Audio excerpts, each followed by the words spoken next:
অনেকদিন হয়ে গেল ওয়ার্ল্ডের প্লাবানের লগে প্র্যাঙ্ক করা হয় না। আজকে দেখি কি হয়, রিয়াকশন হয় দেখি। কাকে দেওয়া যায় তাকে? একে দিয়ে দেখি।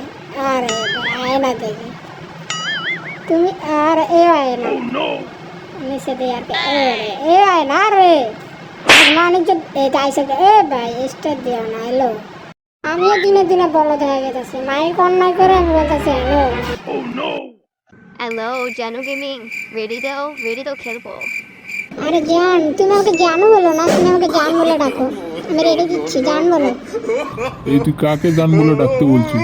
আমার গার্লফ্রেন্ডের লবিতে দাঁড়িয়ে আমার সামনে আমার গার্লফ্রেন্ডকে বলছিস জান বলে ডাকতে? তো তো অনেক সাহস। আরে ভাই, এটা আপনার গার্লফ্রেন্ড তো? খাওয়া দাওয়া কিছু হয়েছে? তখন থেকে কি উল্টা পাল্টা ভাবছিস? তুই গ্রুপে দাঁড়ালি না কিক দিব? আমাদের তো সেটার গ্রুপ, আমি গেলাম ভাই।